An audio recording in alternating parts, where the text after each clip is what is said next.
אז שתי שאלות לפני זה. א', רואים טוב את התמונה? כי אני יכול להחשיך קצת. רואים טוב? בסדר. וחוץ מזה שומעים אותי או שצריך מיקרופון? דני, אתה שומע בסדר שם בסוף? שומע בסדר גמור. טוב מאוד. בסדר. אוקיי, אז קודם כל שלום לכם, אני שמח שבאתם. ואני רוצה בהתחלה כמה משפטים ארגוניים.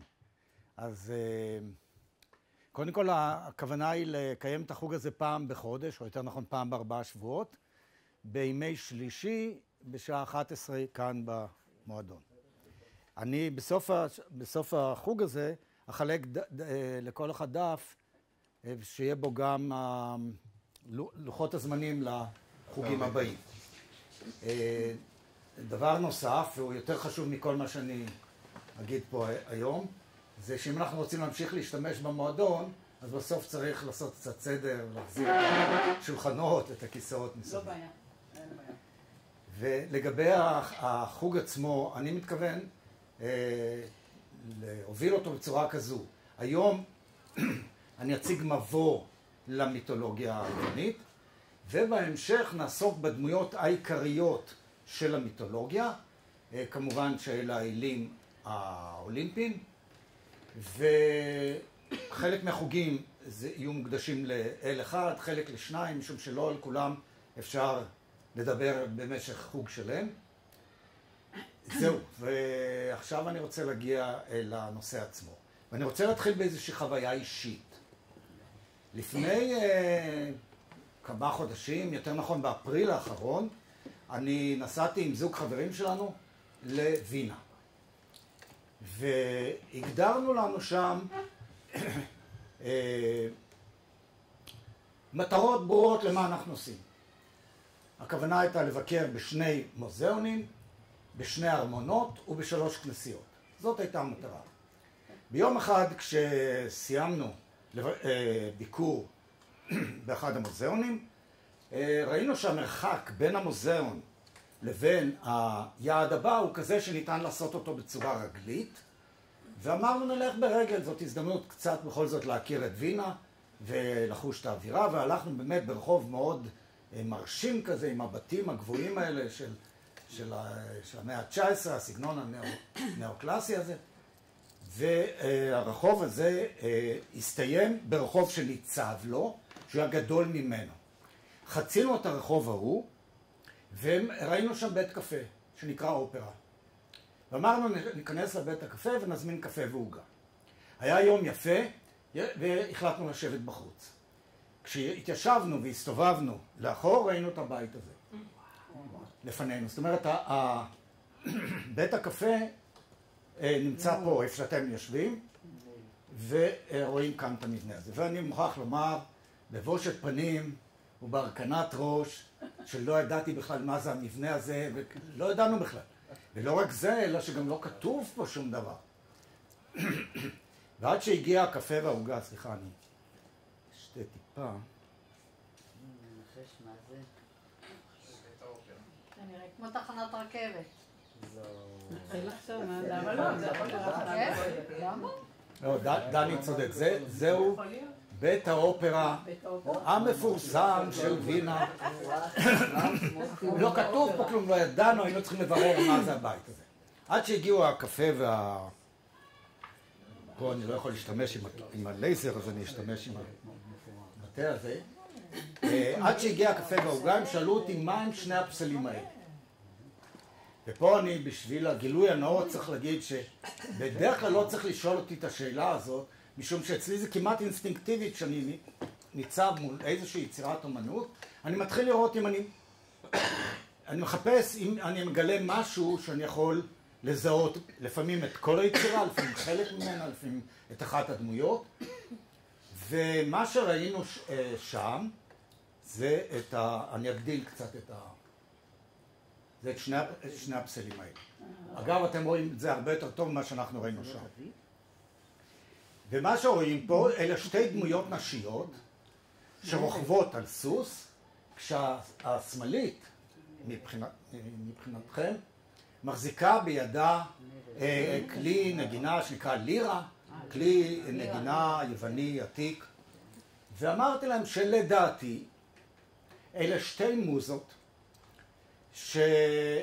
שהשמאלית היא המוזה של המוזיקה, זה מוזות מהמיתולוגיה היוונית כמובן, זו המוזה של המוזיקה, עכשיו אתם כבר גם שומעים שהמילה מוזיקה באה מהמילה מוזה, ואם זאת המוזה של המוזיקה, אז זאת המוזה של השירה, משום שכדי להעמיד אופרה אנחנו צריכים שיתוף פעולה בין שתי מוזות, אחת שתכתוב את הטקסט ואחד שתלחין את המנגינה. אז אלה שתי המוזות שהודות להן יש לנו אופרה. כשחזרנו לארץ בדקתי בספרים שלי ובאינטרנט, ואני בהחלט צדקתי בזיהוי. ואיך הגעתי לזה? הסוס הזה, כמו שאתם רואים, הוא סוס מחונף. אתם רואים? כלומר, זה פגסוס. אני מתאר לי שכולם שמעו על הסוס המחונף פגסוס. אגב, אני אגיד פה כמה שמות, אל תבעלו, אתם מהר מאוד תתיידדו איתם. פרסאוס, הגיבור המיתולוגי, לאחר שערף את ראשה של מדוזה, הוא עלה על פגסוס והמריא איתו מהארמון של מדוזה שנמצא בקצווי העולם אל האי שלו בים האגאי. כשהוא הגיע לאי, אני קצת מכווץ את הסיפור, כשהוא הגיע אל האי הוא שחרר את פגסוס, פגסוס המריא ונחת על הר פרנסוס. שוב, לא להיבהל מהשמות, אתם מהר מאוד תזכרו אותם. הר פרנסוס, מי שהיה ביוון וביקר בדלפי העתיקה, היא יושבת על המדרון הדרומי של הר פרנסוס. אז בערך שתדעו איפה זה המיקום. לפי המיתולוגיה, הר פרנסוס הוא מקום משכנן של המוזות. לפי המיתולוגיה ישנן 9 מוזות שעוסקות בכל תחומי היצירה.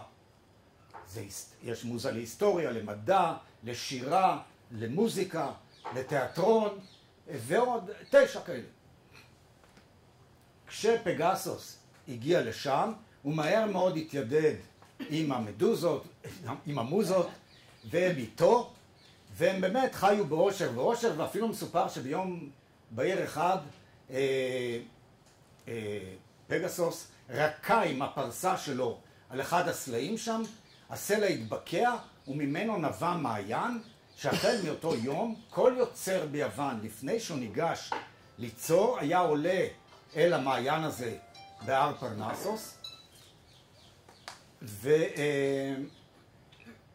ושותה ממימיו ומחכה שהמוזה תשרה עליו, ואז היה חוזר למקומו ומתחיל ביצירה.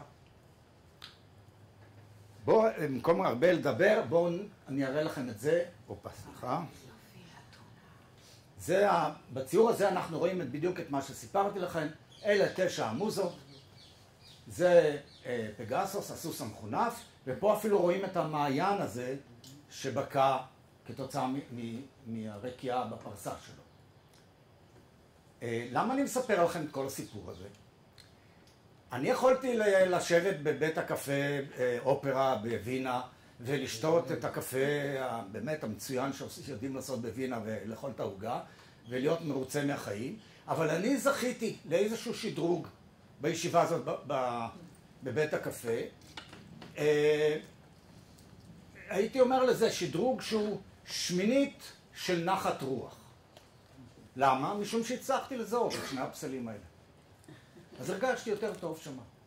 וצריך להבין, זה לא כל כך פשוט. אתה נמצא בעיר זרה, מול מבנה שמעולם לא ראית אותו, מול פסלים שלא קיבלת עליהם מעולם איזושהי הדרכה או איזשהו הסבר, ואתה מצליח לזהות אותם.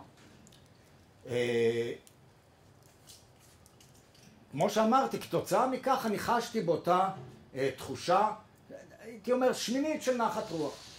אל השמינית הזאת אני מכוון את החוג הזה. אני הייתי רוצה שבהמשך אתם תוכלו גם, כל אחד לפי הרמה שלו, לפי ההישגים שלו, גם ליהנות מאותה שמינית של נחת רוח. זה היעד בחוג הזה. עכשיו, בשביל זה, בשביל לזכות בשמינית הזאת, לא חובה לנסוע לווינה ולשבת בקפה אופרה ולהזמין קפה ועוגה. משום שלא רק שווינה כולה מוצפת ביצירות שקשורות למיתולוגיה היוונית, אלא כל אירופה מוצפת.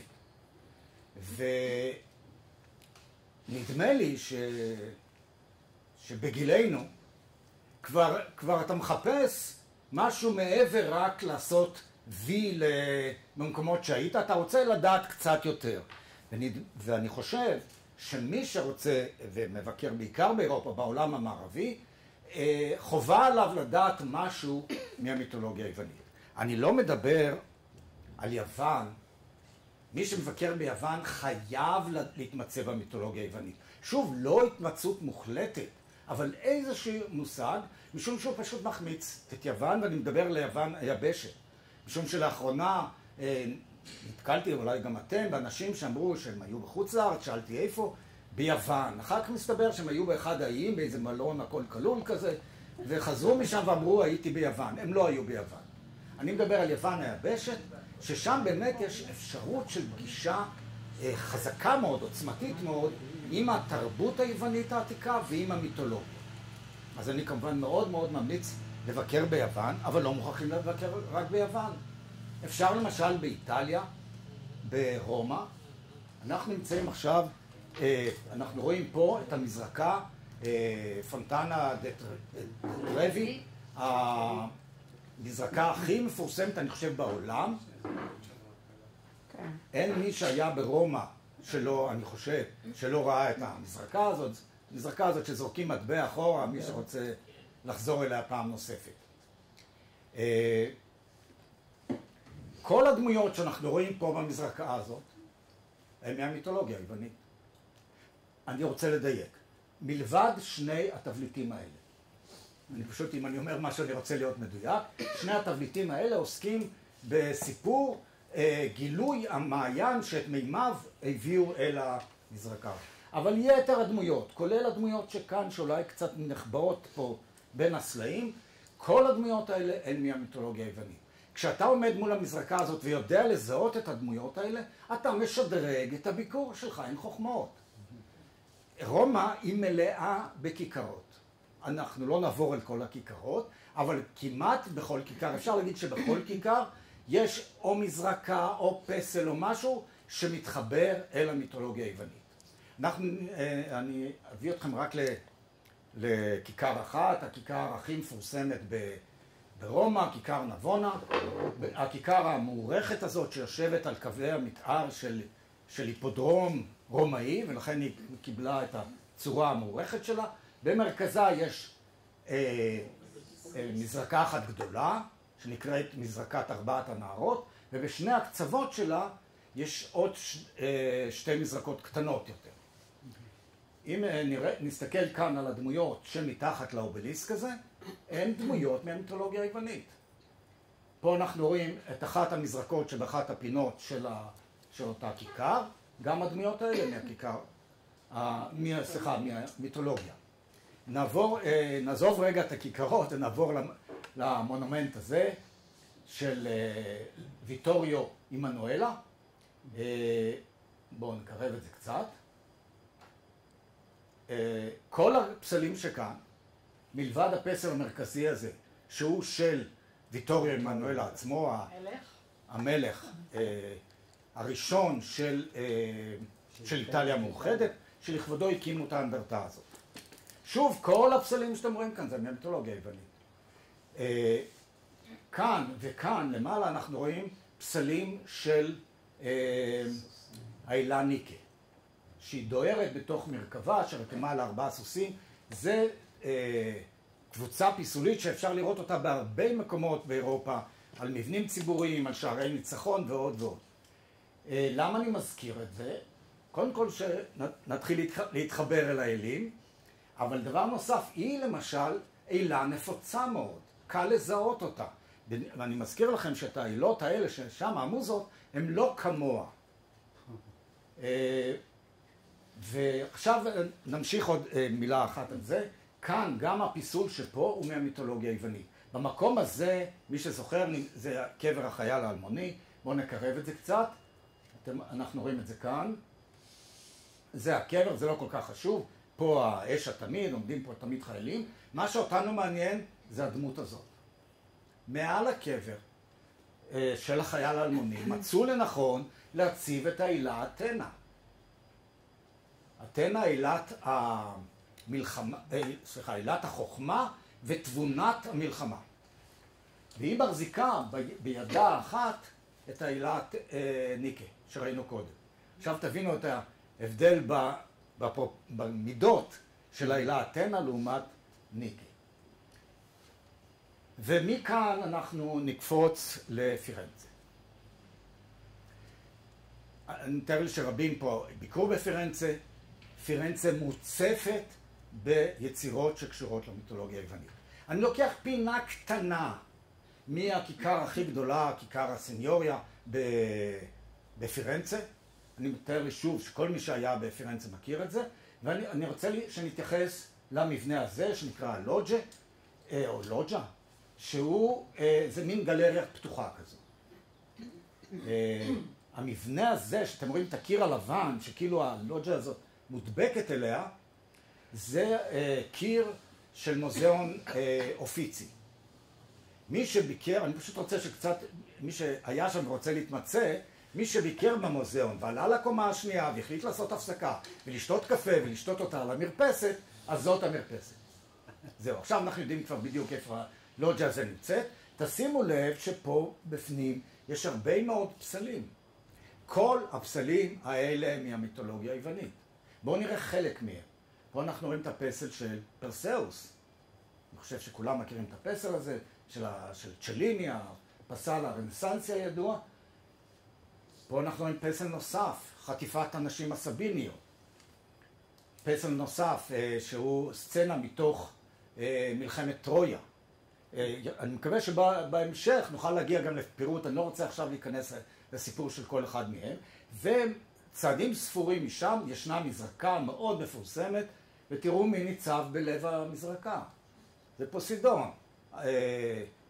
כפי שהיוונים קוראים לו, או נפטון, כפי שהרומאים קוראים לו, אל הים. הוא בדרך כלל נמצא בלב מזרקה. מה שחשוב לי שתשימו לב, שגם כל הדמויות שאנחנו רואים כאן, כולם מהמיתולוגיה היוונית. אפילו שני הסוסים האלה. שני הסוסים האלה, שאנחנו לא רואים אותם בשלמותם, אני בכוונה מתעכב עליהם, הם סוסים שרק במיתולוגיה הם קיימים, פלג גופם הקדמי הוא סוס, פלג גופם האחורי הוא דג, ולכן הם נמצאים במים. פוסידון עצמו הוא גם אל הסוסים. לא רק אל, אלא בכלל כל הסוסים, כולל סוסי היבשה. ומפירנצה נקפוץ רגע לצרפת, לפריז. ארמון לוקסמבורג, אני מתאר לי שכל מי שהיה בפריז, לא, זה אני לא בטוח. ביקר גם בארמון לוקסמבורג, ואם לא, אז בפעם הבאה שאתם בפריז, לא לשכוח את הארמון הזה. מכאן ואלינו נפרסים הגנים באמת היוצאים מכלל יפים של הארמון הזה. אני התחלתי מהארמון כדי שמי שכן היה שיזהה את המקום. הגנים האלה מלאים בפסלים מהמיתולוגיה היוונית. מלבד פסלים ספורים שעוסקים בהיסטוריה המקומית, מלכים, שליטים, גנרלים ודברים כאלה, כל היתר עוסקים, כמו הפסל הזה שאנחנו רואים פה, של אילת הציד, ארטמיס, אילת הירח, והציד. בואו נראה עוד תמונה מהגנים האלה. פה אנחנו רואים מזרקה מאותם גנים של לוקסמבורג. כל הדמויות שכאן, כמובן, אתם כבר יודעים את זה בעל פה, הם מהמיתולוגיה, כולל הסוסים האלה שדיברתי עליהם קודם. הם לא סתם רואים אותם תמיד בתוך המים, פה אפילו רואים שהזנב הוא זנב של דג. ומכאן אנחנו, מאחר ואנחנו בפריז, נקפוץ מעל התעלה. סליחה, לא, קודם כל אנחנו נגיע לוורסאי, סליחה, מוורסאי נקפוץ. פה אנחנו רואים את ארמון ורסאי. שוב, מי שהיה שם יודע שמהמקום הזה ולכאן נמשכים הגנים הארוכים והפנטסטיים של ורסאי. שוב, משני הצדדים, אתם רואים כאן, וגם בהמשך זה מלא פסלים מהמיתולוגיה היוונית. אתה יכול לעבור על יד הפסלים האלה ולענות או לא לענות מהם, אבל כשאתה מזהה מי הם הדמויות, זה שדרוג מוחלט של הביקור. שוב אנחנו רואים גם הדמויות האלה, כולל הסוסים, הם מהמיתולוגיה היוונית. בואו נראה עוד מזרקה משם, גם כן בגני ורסאי. שוב המזרקה הזאת, מאחור אנחנו רואים את הארמון. כל הדמויות האלה הם כמובן מהמיתולוגיה היוונית. ועכשיו נקפוץ מעל התעלה ונגיע ללונדון. פה כולם מכירים את הכיכר הזאת, אני מניח, כיכר פיקדלי. מזהים את הדמות הזאת שבמרכז? ארוס. זה ארוס כמובן, זה קופידון. בלונדון, בכיכר הכי חשובה שלהם, או הכי מפורסמת שלהם, אני לא יודע להגיד, הם שמים דמות מהמיתולוגיה היוונית. נשאר באנגליה עוד כמה דקות. זוכרים שלפני זמן לא רב ליווינו את מלכתנו היקרה בדרכה האחרונה, ומי שזוכר בטלוויזיה, כאשר צילמו את התורים הארוכים האלה שהמתינו שעות כדי לעבור על פני הארון, כל הזמן היה איזשהו פסל שהשקיף על התורים האלה. אני לא יודע אם שמתם לב, זהו הפסל. נכון. הפסל הזה ניצב לפני הארמון בלונדון, פה רואים אותו בהגדלה. האנגלים קוראים לו ויקטוריה, כמו שהרומאים קוראים לו. אבל אנחנו כבר יודעים שזאת ניקה שלנו. כן, ניקה בעילת הניצחון. בדרך כלל היא מחזיקה ביד אחת זר של ניצחון, ביד שני ענף של דקל, מין לולב כזה. פה היא מחזיקה רק לולב, יכול להיות שזה בהקשר לסוכות, שזה עתה נגמר. ומה שאני רוצה, שלא יתקבל הרושם שאנחנו פוגשים את המיתולוגיה רק בכיכרות ובגנים ובמזרקות וכן הלאה. יש אין סוף פיסול שעוסק במיתולוגיה היוונית, בתוך מוזיאונים, בתוך גלריות, בתוך ארמונות, אפילו בתוך כנסיות. בתוך כנסיות אפשר לראות פסלים שעוסקים במיתולוגיה היוונית. הנצרות בכללה, אני לא ארחיב על זה עכשיו, אני מת לדבר על הנצרות, אבל אנחנו לא נדבר עכשיו, יושבת על המיתולוגיה היוונית. איפה יש בארץ? מה? איפה יש בארץ? כנסיות. פסלים מהמיתולוגיה היוונית, יש בארץ? יש מעטים מהתקופה של פעם, יש דברים מאוחרים יותר שעשו, אבל ממש לכאן הם לא כל כך התייחסו לאזור שלנו. במוזיאון ישראל, במחלקת העתיקות, אפשר לראות בהחלט פיסול הלניסטי שכולל את המיתולוגיה. באשקלון, שם בגן, בפארק, יש שם שני פסלים של ניקה, בדיוק של ניקה שלנו. אז אני רוצה שנעבור בכמה מבנים שיש בהם, ואני אומר, אני חוטא לעניין, אני רק אראה קצה של קצה. אז הנה אנחנו רואים פה את הפסל הידוע הזה של לאוקון, שנמצא בוותיקן. עוד שני פסלים של שני אלים חשובים מאוד, שתי דמויות מאוד חשובות מהמיתולוגיה, גם הם בוותיקן. פה אנחנו רואים 3 הופעות של ונוס, בשלושה מוזיאונים שונים.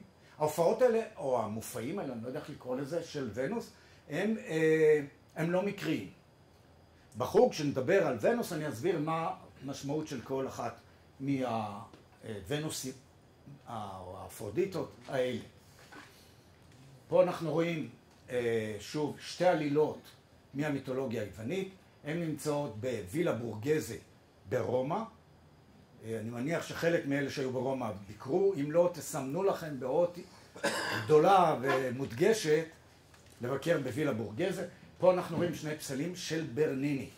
זה שם שהייתי רוצה שתנסו לזכור. ברניני היה גדול פסלי הברוק. הוא היה גאון. הוא לקח את הפיסול מהרנסנס והעביר אותו לברוק. אני לא אכנס עכשיו להבדלים בין הדברים. והוא התחיל לעבוד פה, בווילה הזאת, בווילה בורגזה, ולכן אפשר למצוא פה כמה עבודות שלו. כאן אנחנו רואים 2 שמספרות עלילות מהמיתולוגיה היוונית, ונראה עוד את הפסל הזה. גם פסל מאוד, איטלקי מאוד חשוב, קנובה, גדול הפסלים, אני תמיד לוקח את הגדול, גדול הפסלים של של התקופה הנאו-קלאסית, זה סוף המאה ה-18, המאה ה-19. אנחנו רואים פה פסל שנמצא בלובר. אני עמדתי ליד הפסל הזה, וראיתי אנשים עוברים על ידו. חלק קטן התעכב, חלק העיפו מבט, וחלק אפילו עברו מבלי להסתכל. עכשיו, אין לי שום טענה לאף אחד. ההליכה במוזיאון היא הליכה מתישה, היא מעייפת. אם אתה לא מגלה עניין, אתה מהר מאוד מאבד את העניין במה שקורה. אבל כשאתה עובר ליד הפסל הזה, ואתה יודע מה זאת העלילה הזאת, אתה פתאום תתייחס לזה אחרת. אולי אפילו תסתובב סביב הפסל. פסל נבנה, פוסל, נוצר כך שנסתובב סביבו. תמיד אם אתם נמצאים מול פסל, ושניתן להסתובב סביבו, תמיד תסתכלו מסביב. לא רק בזווית שמראים לכם. עכשיו, מכאן אני רוצה לעבור לאומנות בתחום אחר, וזה בתחום הציור. משום שאנחנו יכולנו לחשוב שהמיתולוגיה עוסקת רק בפיסול. מהזמן העתיק,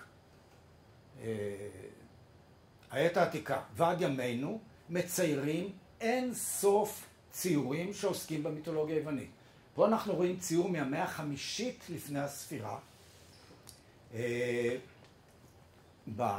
במאה השישית, חמישית, רביעית לפני הספירה, היה מאוד מקובל לצייר ביוון על כלי חרס. אולי שמעתם את המושג דמויות אדומות, דמויות שחורות, יכול להיות שמשהו מזה הגיע לכם, זה שייך לתחום האומנות הזה. בחלק גדול מאותם כלים, שחלקם גם נשארו שלמים, ואפשר במוזיאונים רבים לראות הרבה מאוד כלים כאלה, חלק גדול מזה אלה דמויות ועלילות מהמיתולוגיה.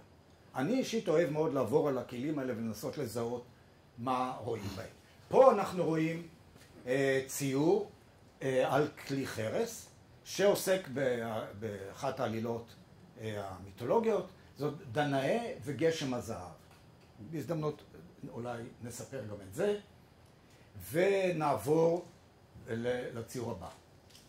כאן אנחנו רואים פרסקו, אתם יודעים מה זה פרסקו, ציור קיר, שהתגלה בפומפיי. אנחנו רואים פה את לידת ונוס. לידת ונוס זה סיפור מהמיתולוגיה. זה מלפני 2000 שנה. נעבור לוונוס אחרת או לאפרודיטה אחרת. אנחנו רואים אותה פה. מעליה, תשימו לב, נמצא ארוס, קופידון, זה שראינו אותו קודם. הוא לא במקרה שם, הוא אחד מסימני ההיכר של ונוס, קופידון. מה שאני רוצה להגיד לגבי התמונה, התמונה מאוד מפורסמת, האביב, הפרימוורה של בוטיצ'לי, יש כאלה שבאים למוזיאון, אני עוסק ברכילות עכשיו, למוזיאון אופיצי בפירנצה, כדי לראות את התמונה הזאת, ותמונה נוספת של בוטיצ'לי זה לידת ונוס, שאנחנו נראה אותה בהמשך. משהו כמו שבאים ללובר בשביל המונליזה, נניח דבר כזה. למה אני מספר לכם על התמונה הזאת? משום שאין שום סיבה בעולם לא לזהות את כל הדמויות שאנחנו רואים פה. זה לא מסובך. ואתם תראו שאפשר לזהות אותם. אני רוצה שתשימו לב לשלישייה הזאת. השלישייה הזאת נקראת שלוש הגרציות. ואנחנו מיד נפגוש אותם שוב, ונעבור לציור נוסף. שוב עלילה מהמיתולוגיה היוונית, לדווה ברבור, אני מניח שרבים שמעו לפחות את המושג הזה, ציור של דה וינצ'י. יש טוענים שזה לא שלו, אלא שזה צויר בעקבות ציור שלו, שהמקורי לא נשמר. ונעבור הלאה, שוב אנחנו רואים את שלוש הגרציות. פה אנחנו רואים אותם על פרסקו שהתגלה בפומפיי, ציור נפלא של לדעתי, של שלוש הגרציות האלה. גם הפרסקו הזה וגם הקודם תלויים במוזיאון בנפולי. ופה אנחנו רואים את רפאל, אחד מגדולי הציירים של הרנסנס, שגם הוא מצייר את שלושת הגרציות.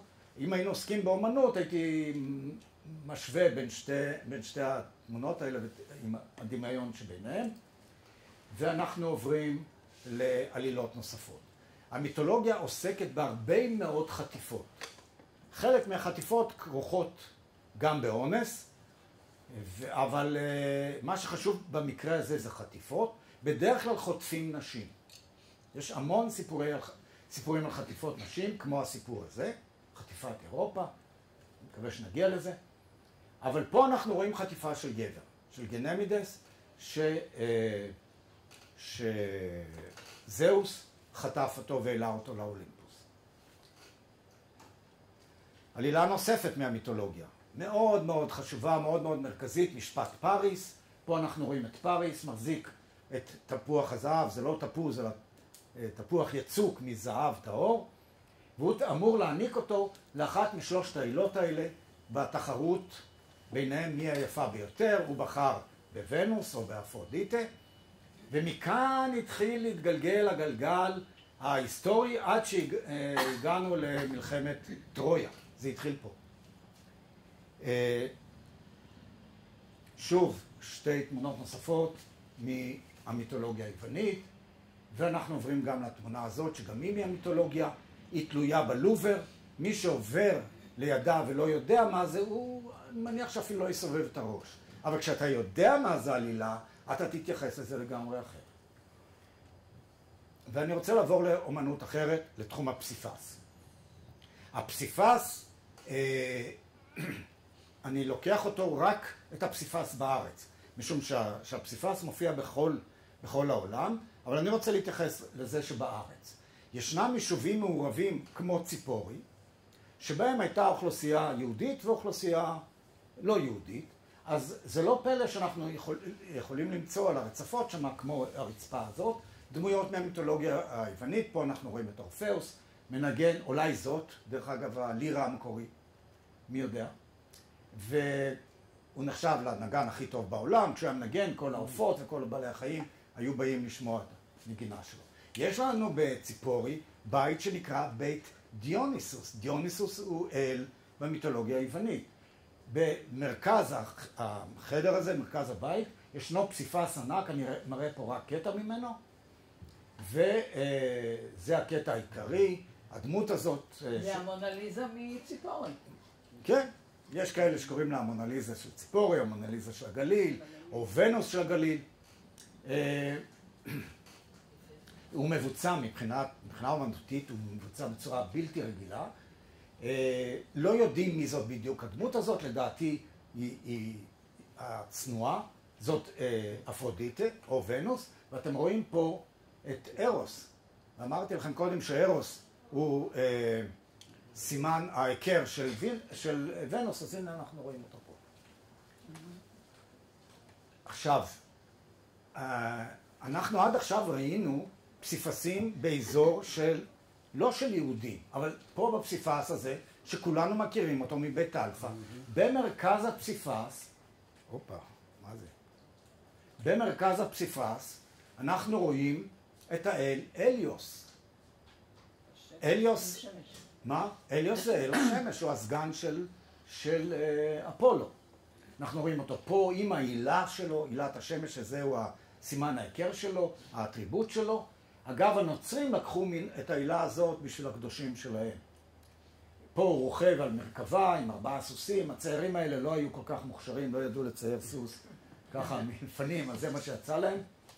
אבל אנחנו רואים שלתוך בית כנסת שלנו חדרה המיתולוגיה היוונית. ואני רוצה להראות לכם פסיפס שהמיתולוגיה עושה עוד צעד אחד. ואני, כל פעם שאני רואה את הפסיפס הזה, אני מאוד משתומם, מתפעל, זה הפסיפס הזה. הפסיפס הזה התגלה בבית כנסת, על רצפת בית כנסת, שהתגלה בין המטעים של קיבוץ חוקוק. תרצה אולי הייתה שם פעם.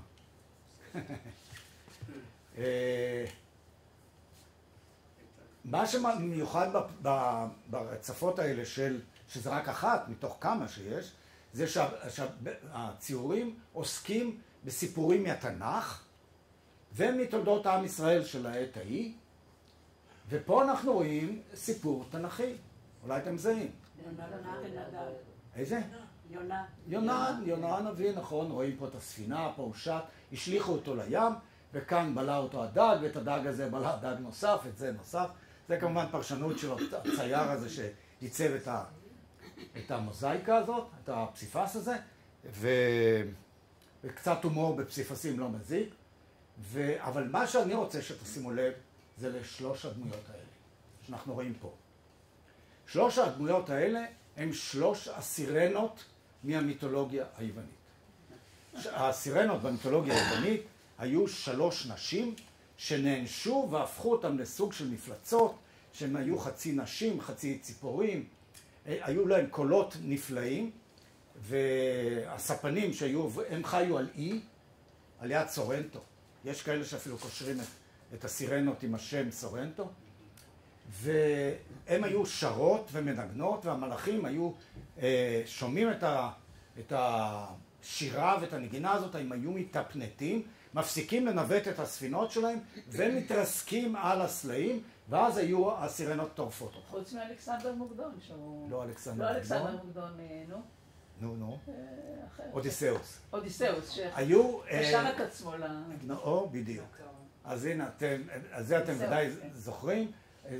אודיסאוס שקשר את עצמו, שביקש שיקשרו אותו לתורן של הספינה שלו, והוא עבר על ידם, והוא למעשה בן האנוש היחידי שזכה לשמוע את שירתן של הסירנות. לשמוע ולספר. מה? לשמוע ולספר. לשמוע ולספר, ודאי, היחידי שזכה לזה. אפשר על זה עוד הרבה לספר, אני לא רוצה להגזים. מה שאני רוצה, שתשימו לב, המיתולוגיה לא רק חדרה לבית הכנסת שלנו, היא חדרה לתוך התנ"ך שלנו. זה עוד שדרוג ממה שראינו קודם. תנסו לזכור את זה, כי אני אחזור על זה בהמשך. ומעניין לעניין באותו עניין. אז אני יודע שחלק מאיתנו כבר קשה לו לנסוע לחוץ לארץ, אולי לא יכול כבר, ואני לא רוצה שיתקבל פה הרושם שאני סוכן של איזה חברת נסיעות שמנסה לעורר אתכם. זה בתוכנית שלי, אבל עוד לא הגעתי לזה. מה שאני רוצה להגיד, שאפשר לזכות באותה שמינית של נחת רוח מבלי לקום מהכיסא.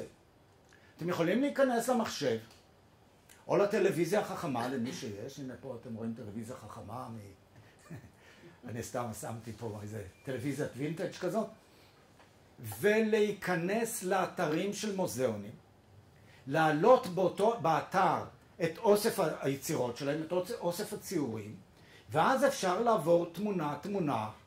בדרך כלל לכל תמונה יש הסבר, שם התמונה, שם הצייר, ועוד איזשהו הסבר על התוכן שלה. לא חובה אפילו לקרוא את זה. אבל אתם יכולים לעבור, וכמובן שככל שהחוג הזה יתקדם, תרכשו יותר כלים, אתם תראו שאתם יכולים לזהות דמויות מתוך הציורים האלה, ותראו שזה ממש מרתק. זה הופך להיות למשהו מרתק. תרשו לי לחזור רגע לסיור הזה שהיה לי בווינה. אנחנו לפני הסיור חילקנו בינינו תפקידים. הזוג הזה שאני נסעתי איתם, למעשה האישה כמובן, היא זאת שדאגה לכל הצד הארגוני. כרטיסי טיסה, הזמנת מלון, כרטיסים למוזיאונים ועוד ועוד. זה הכל היה על אחריותה. עליי הוטל להדריך בשני המוזיאונים. עכשיו, לך תדריך בשני מוזיאונים שלא היית בהם מעולם, ואני הכרתי 2-3 תמונות שהיו במוזיאון הזה ו2-3 במוזיאון הזה, שידעתי שהם שם, אבל מעבר לזה לא הכרתי את המוזיאונים. מה שעשיתי זה בדיוק את מה שאמרתי לכם. נכנסתי באינטרנט, לנו אין לצערי, או לא לצערי, טלוויזיה חכמה, והעליתי את האתרים של שני המוזיאונים הספציפיים האלה, העליתי את האוספים שלהם, עברתי על כל תמונה, אני גם קראתי את כל הטקסט של כל אחד, עברתי מספר פעמים ואפילו לא קטן, ובסוף יכולתי להדריך שם בשני המוזיאונים האלה, ואנחנו עוברים הלאה. אנחנו לאט לאט מבינים שהמיתולוגיה היוונית מקיפה אותנו עד היום מכל עבר, אבל לא רק באמנות ולא רק במוזיאון. אנחנו פוגשים את המיתולוגיה בספרות, בשירה ובמחזות, בשפה, באסטרונומיה, באקטואליה, בבוטניקה, בספרות ובספרות ילדים, בקולנוע ובדמויות מהעולם הבדיוני. אנחנו נעבור במהירות על הנושאים האלה, לא את כולם נפרט. אז נתחיל מהנושא הראשון, ספרות ובשירה ומחזות. מוכרחים להתחיל מהומרוס. הומרוס כתב את שני האפוסים המופלאים שלו, האיליאדה והאודיסאה, בתחילת המאה השמינית לפני הספירה. 2800 שנה מהיום. זה מה שרציתי להראות. עד היום קוראים את היצירות שלו, לומדים עליהם, מתעסקים איתם, כלומר היצירות האלה מלפני 2800 שנה עדיין חיות ובועטות. נעבור נקפוץ 300 שנה למאה החמישית לפני הספירה, גם בינו לבין ארבעת הדרמטורגים, כותבי הדרמות של המאה החמישית. המאה החמישית נחשבת לתור הזהב של יוון, או של אתונה, שזה המאה החמישית עם איזושהי זליגה למאה הרביעית. בין היתר היצירות המופלאות שנעשו אז, גם היו ארבעת הדרמטורגים האלה, כותבי הדרמות, שאני חושב שאנחנו מכירים אותם. זה אייסכלוס, וזה אירופידס וסופוקלס. הם אלה שכתבו את הטרגדיות. וכמובן אריסטופנס שכתב את הקומדיות. למרבה הצער, רוב היצירות שלהם לא שרד ולא הגיע אלינו, אבל בכל זאת שרדו מספר מחזות שלהם. את המחזות שלהם עד היום מציגים בתיאטרון. אני אתחיל עם אדיפוס המלך. למה אני מתחיל איתו? כי היום, ממש בימים האלה, בקאמרי מציגים את אדיפוס. ההצגה שמציגים היום בקאמרי מתבססת על אדיפוס המלך של סופוקלס. עד היום. וכמובן אנטיגונה, אגב פה אנחנו רואים גם את אדיפוס וגם את אנטיגונה, פרומטאוס הכבול, נשות טרויה, מדעה ואלקטרה. וכמובן זה רק חלק קטן. כל ההצגות האלה אחת לאיזו תקופה אנחנו מכירים אותם, שמעלים אותם בתיאטרון, אבל זה לא רק בארץ. בכל העולם מציגים את ההצגות האלה. הצגות שהן עוסקות במיתולוגיה. הן לא איזה שהן הצגות. הנושא שלהם הוא מבוסס על המיתולוגיה. אז אנחנו את ההצגות האלה יכולים לראות בניו יורק, בלונדון, ברומא, בפריז, ברוסיה, ביפן. כל העולם מציג הצגות שנכתבו לפני 2500 שנה. נעבור לנושא אחר. המיתולוגיה בשפה. השפה שלנו רבויה בביטויים ובמילים מהמיתולוגיה היוונית. פה בצד ימין, בעמודה הזאת, ריכזתי ביטויים, פה מילים בודדות, ויש הרבה יותר ממה ששמתי כאן. רציתי שיתקבל הרושם של הכמות, לא נעבור על כולם. עבודה סיזיפית, בגלל זה שמתי פה את התמונה של טיציאן, של סיזיפוס. נחל זרי דפנה, עקב אכילס, זה הכל מהמיתולוגיה. ניקוי האורוות, משפט פאריס, תיבת פנדורה, תסביך אדיפוס, תסביך אלקטרה. יש לנו מספר לא קטן של תסביכים שהוצאנו מהמיתולוגיה. יש לנו מילים בודדות. טרמינל, כולנו יודעים, אגב זה גם בתחום המחשבים, יש לזה איזשהו תפקיד. טרמינוס היה אל הגבולות במיתולוגיה. וממנו קיבלנו את הטרמינל. וכך את הלבירינט, הרמוניה, לוטוס, נקטר, פסיכי, גרציה. אתם זוכרים את הגרציות האלה? אנחנו כמובן היום, כשאנחנו אומרים גרציה, אנחנו לא מתכוונים למה שהם התכוונו. ונעבור לתחום אחר, זה לאסטרונומיה. כל כוכבי הלכת, 7 הכוכבים, מלבד כדור הארץ, הקדמונים לא התייחסו לכדור הארץ כאל כוכב לכת, לכן לא קיבלנו שם כזה. כל הכוכבים מופיעים בשמות של אלים מהמיתולוגיה. אבל כל האסטרונומיה עוסקת, או כן, המילים שמשתמשים בה, הם כפי שהרומאים נתנו, לא השמות היוונים, אלא השמות הרומאים. אז אנחנו מכירים פה מרקורי, ונוס, מרס, יופיטר, סטורנוס, אורנוס ונפטון. אני את פלוטו לא הכנסתי, משום שהיום כבר יש סברה שהוא בכלל לא כוכב לכת או משהו כזה. היום גם יש שמות בעברית לכולם. עד לפני שנה, שנתיים, שני האחרונים לא היה. קבוצות הכוכבים. יש לנו אין סוף קבוצות כוכבים. אני נתתי פה כלום של כלום, אני העליתי כאן. גם הם, הדמויות הן מהמיתולוגיה היוונית.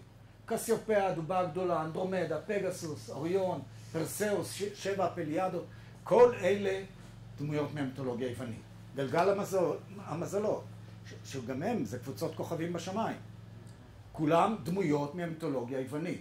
נעבור הלאה לנושאים נוספים, באקטואליה. אני מצאתי פה, מה?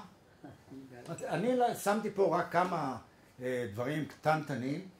מבצע אפולו, זוכרים אותו בשנות ה-60, שהוא הסתיים בכך שהנחיתו אדם על הירח.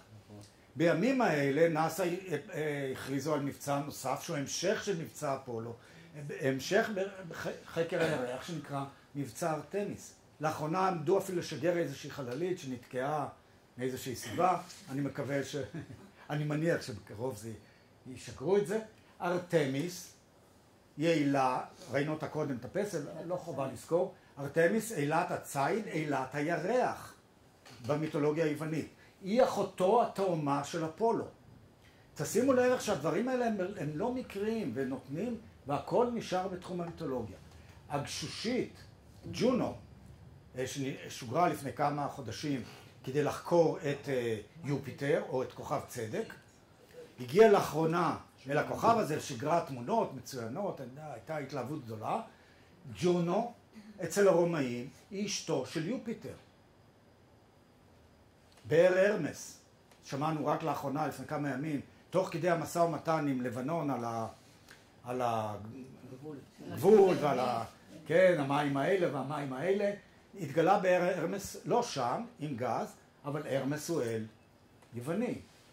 יובנטוס, שניצחנו אותם לפני שבוע ימים.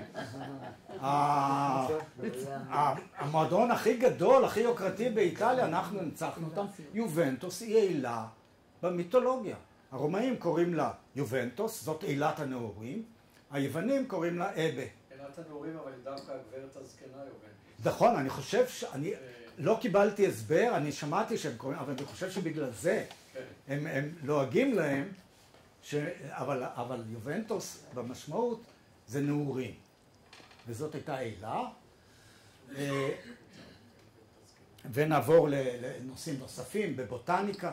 אני לא הכנסתי פה שמות, משום שרוב השמות זה שמות לטינים במגדיר המקצועי, אפשר לראות את השמות, אבל הרבה צמחים והרבה פרחים הם מהבוטניקה.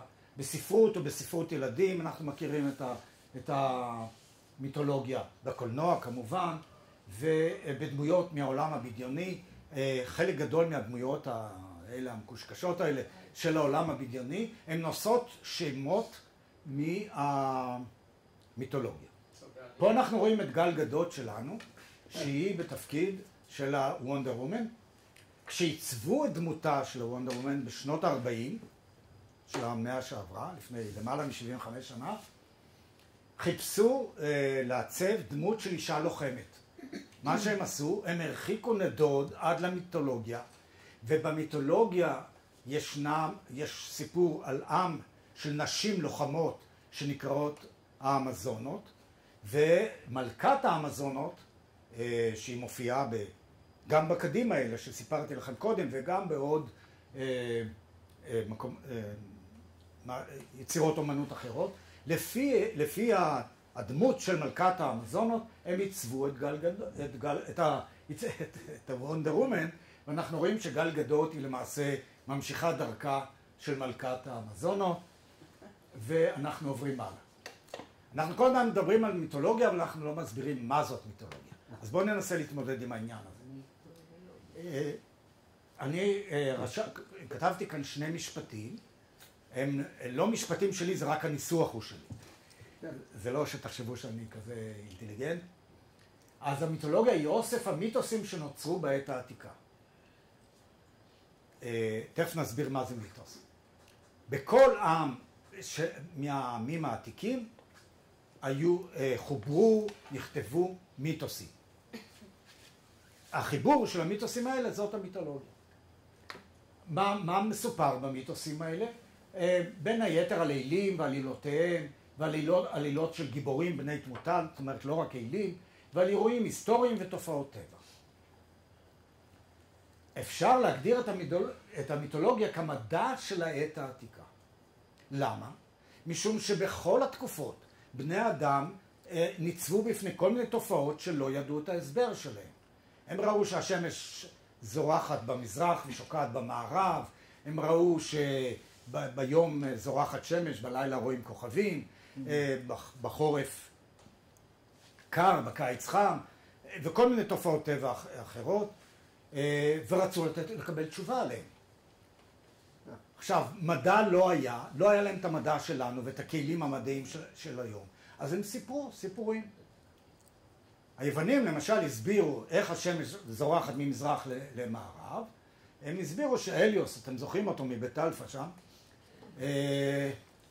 הוא כל בוקר קם ומאכיל בחציר את 4 הסוסים שלו, רותם אותם למרכבה, שם עליה את השמש ועובר ממזרח למערב עם המרכבה.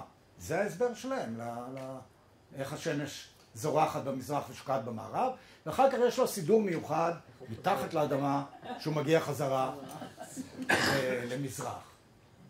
אז זהו, זה המיתוסים. אבל בכל זאת נשאלת השאלה, איך אנחנו יודעים להגדיר מהו מיתוס? כי הרי הסיפור יכול להיות מיתוס, יכול להיות לא מיתוס, אז חייבת להיות איזושהי הגדרה מעשית. אז מהי ההגדרה המעשית? זה סיפור של אירוע מכל סוג שהוא, שלא ניתן להוכיחו מדעית. מן המיתוסים התפתחו הפילוסופיות השונות, הספרות, השירה והמחזות, ועליהם נוצרו הדתות השונות. לפעמים ישנה תחושה שאת המיתוסים חיברו הדתות כדי לאשש אותן, לחזק, להוכיח שהן נכונות. לא נכון. כל הדתות, כולל הדתות המונותאיסטיות, הן מבוססות על מיתוסים. אצלנו מסופר שהעולם נברא ב6 ימים, שאת האישה אלוהים ברא מצלע של אדם, שמשה קרא את ים סוף, שהתורה ניתנה בהר סיני. אני לא רוצה להתווכח אם הסיפורים האלה נכונים או לא נכונים. מדעית אי אפשר להוכיח אותם, אז זה מיתוסים. וכך זה בכל הדתות. ישו הלך על המים, ריפא חולים, החיה מתים, לקח 2 כיכרות לחם ו5 דגים והאכיל בזה 5,000 אנשים, ועוד נשאר לו כדי למלא עוד 12 סלים. זה כן נכון, זה לא נכון. מדעית אפשר להוכיח את זה? אי אפשר להוכיח את זה, זה מיתוס. אפילו באסלאם, שהיא דת מאוחרת מהמאה השביעית, מסופר על מוחמד שמהר הבית המריא עם הסוסה שלו לשמיים. על בורק. כן, בדיוק. אז זהו, אי אפשר להוכיח את זה ולכן זה מיתוס. אז אנחנו כבר יודעים מה זה מיתולוגיה, ועכשיו כמובן נשאלת השאלה, למה להתעסק רק במיתולוגיה היוונית? הרי כרגע שמענו שבכל העמים העתיקים היו מיתולוגיות. אנחנו יודעים שהייתה מיתולוגיה אכדית ואשורית ובבלית וכנענית וסלאבית ומצרית. למה שלא נתעסק בהם? לפני שאני נכנס לתשובה הזאת שהיא לא פשוטה, אני רוצה משהו כללי להגיד בנוגע למיתולוגיה.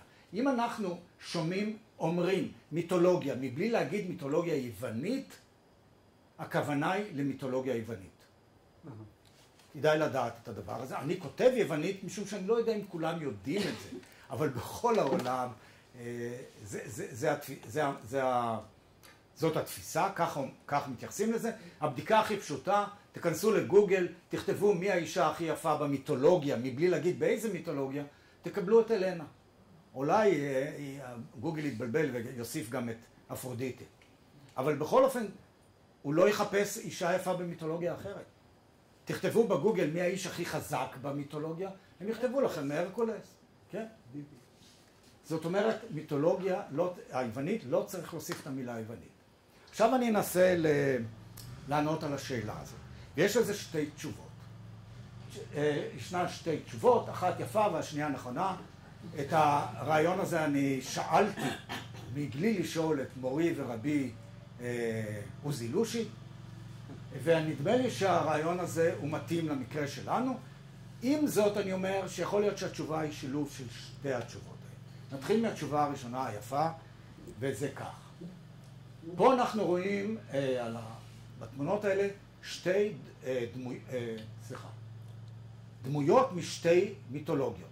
פה בצד ימין דמויות מהמיתולוגיה המצרית, כולנו מזהים את זה, ופה אנחנו רואים דמויות מהמיתולוגיה הסלאבית. בכוונה חיפשתי משהו משני קצוות העולם. הדמויות האלה, האלים המצריים, הם אלים היברידיים, מין בני כלאיים כאלה. יש להם גוף של אדם וראש של בעל חיים, זה יכול להיות עוף, עוף דורס, עוף מים, תנין, חתול, תן, מה עוד יש להם שם? היפופוטם, יש להם עוד המון. אלה האלים המצריים. פה אנחנו רואים שתי דמויות מהמיתולוגיה הסלאבית. זה אל ולס, אל האדמה, שגם הוא איזו קומבינציה בין זאב לבין אדם, וכאן אנחנו כמובן רואים את בבא יגה המפורסמת. המכשפה המפחידה הזאת שהייתה חוטפת ילדים ואוכלת אותם וכל הסיפור הזה, ושחיה בבקתה על קרי תרנגולת, כמו שאנחנו רואים. היא מאוד מאוד משפיעה במיתולוגיה הסלאבית. מה אומרים אלה שטוענים שזאת התשובה? איזה אמפתיה אפשר ליצור לגבי מיתולוגיות שאלה הדמויות שלהם? ותלכו לכיוון הזה ולכיוון הזה עם מיתולוגיות נוספות, מלבד היוונית. זה פלוס מינוס הדברים האלה. אז השאלה שהם שואלים, האם אפשר בכלל להתחבר למיתולוגיות כאלה, או שהיית מתחבר יותר למיתולוגיה שאלה הדמויות שלה. במיתולוגיה היוונית, כל האלים הם קודם כל יפים מאוד, הם מושלמים. הם הרבה יותר גדולים מבני אדם, אבל הם מושלמים בהופעה שלהם, ויש להם תכונות אנושיות. הם לא איזה מין משהו כזה מסתורי כזה, ואיזה כוחות, הם אנשים שהם רבים ומתפשרים וכועסים ונרגעים והכל, אבל מעל הכל הם עושים חיים משוגעים על ההר שלהם, על האולימפוס. הם יושבים שם כל היום, שותים את הנקטר שלהם ואוכלים את האמברוזה שלהם, שומעים את הנגינה של אפולו. אמרתי לכם קודם שאפולו הוא, או שלא אמרתי, הוא אל המוזות, והוא גם אחראי על המוזות, הוא אחראי גם על המוזיקה. אז הוא גם מנגן על הלירה הזאת, מנעים להם את החיים. הם חיים בלי סוף, הם לא מתים, והם גם לא חולים. אין אצלם ביטוח משלים וביטוח הראל, הם לא צריכים את זה. הם חיים לנצח. ולכן ההנחה של אלה שאומרים את הגרסה הזאת, של מיתולוגיה כזאת, קל יותר להתחבר, ולכן היא שורדת. אני רוצה לומר מהי התשובה הנכונה לדעתי, והיא מורכבת משתי נקודות. הנקודה הראשונה, את המיתולוגיה היוונית כתבו גדולי המשוררים. זה מתחיל מהומרוס. צריך לזכור שגם האיליאדה וגם האודיסאה, שמכילות אלפי שורות, כל שורה כתובה באקסמטר, זה המקצב הזה, היצירות האלה כתובות בשפה נשגבת מאוד, עילאית מאוד, זה לא איזה יצירות פשוטות.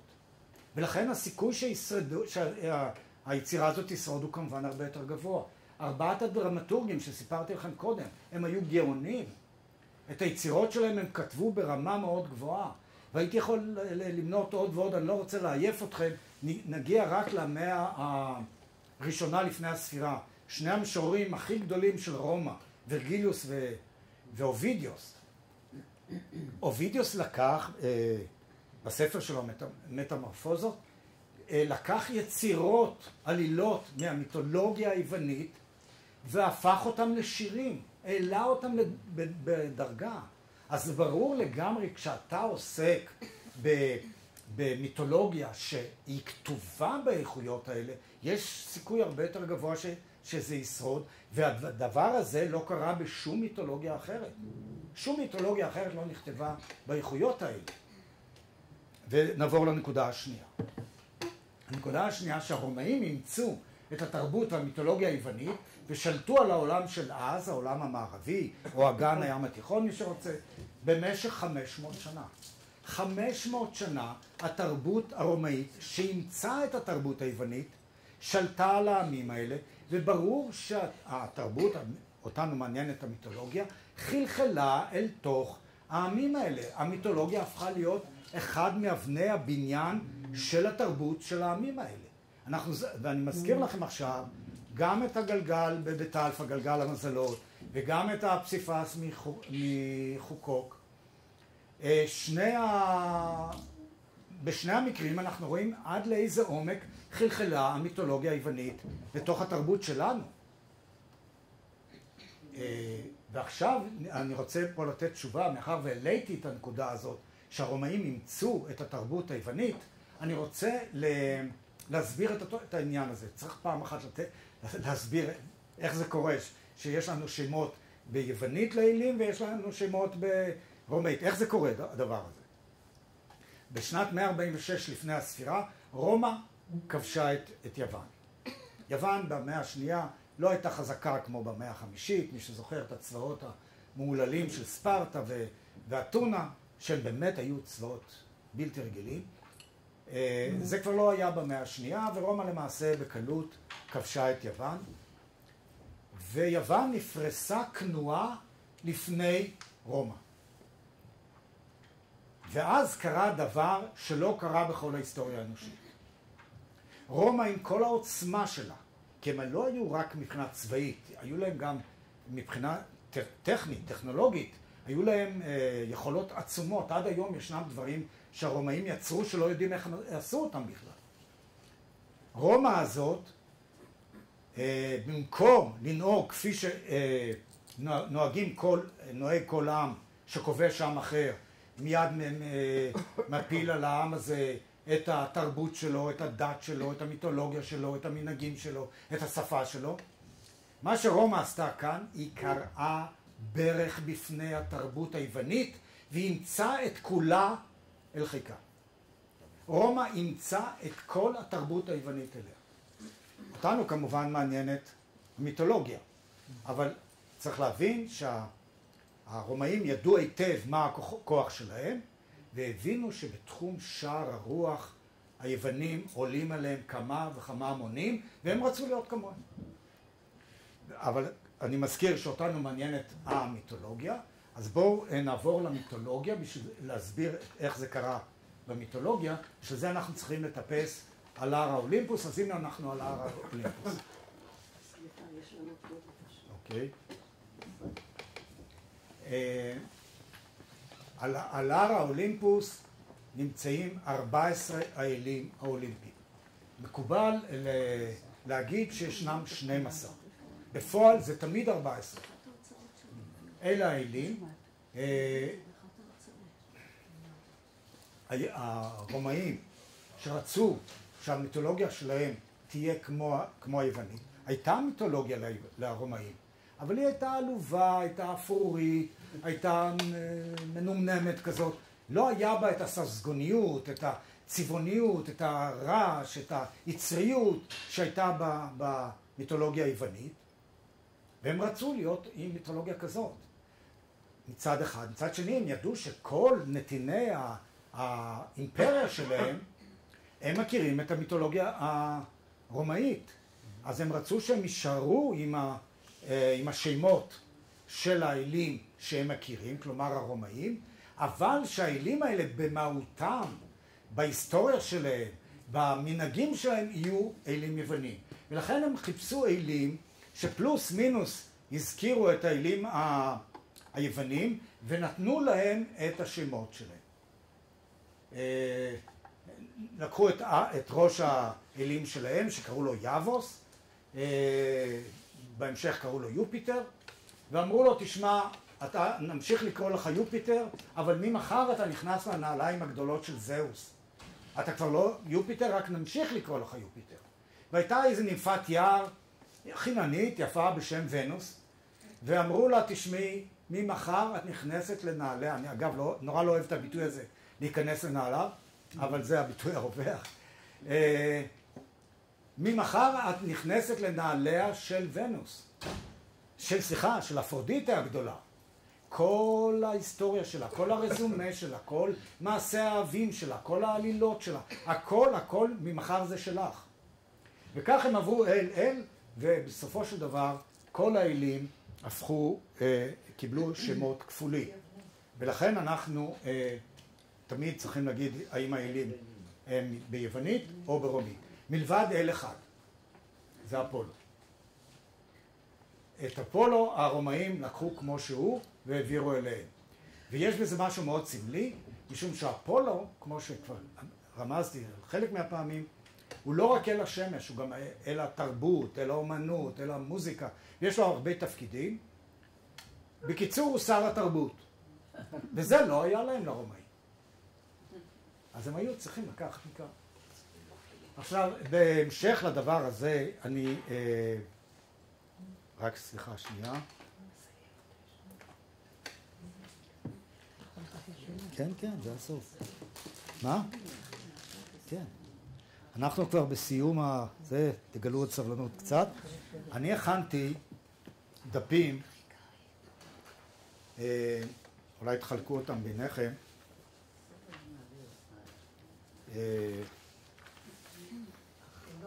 הכינותי, במקרה לגמרי הכינותי דפים. ושימו לב שמצורף לכל דף עוד דף עם התאריכים שהבטחתי לכם בהתחלה, שיהיה לכל אחד. בדפים האלה ישנה טבלה, הטור הימני זה שמות האלים היוונים, זה ברור לגמרי. השני זה התפקידים שלהם. מה? לא, הם יבינו את זה כבר שזה יגיע.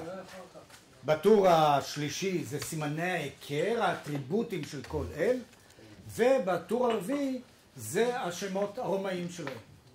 והייתי מאוד רוצה לחוג הבא כבר תדעו את זה. זה לא מסובך. ומקסימום נביא את זה איתנו. אני אומר לכם שללמוד את זה, זה לוקח 10 דקות ו27 שניות. אבל יש לכם 4 שבועות ללמוד את זה. אגב, אני לא דואג לכם, אני דואג לי. אני רוצה שהחל מהחוג הבא, כשנגיד שם מסוים, לא אצטרך להגיד הרומאים זה ככה ופה זה ככה והתפקיד שלו כזה, אלא שתהיה לנו איזושהי תשתית שאנחנו כולנו דורכים על אותה התשתית. זהו, חברים יקרים. מה? הרשימה היא היררכית? לא, לא. אין כאן איזה... לא, זה לא... אין פה איזה היררכיה. אז תודה רבה לכם וניפגש בחוג הבא. קצת כפול. כן?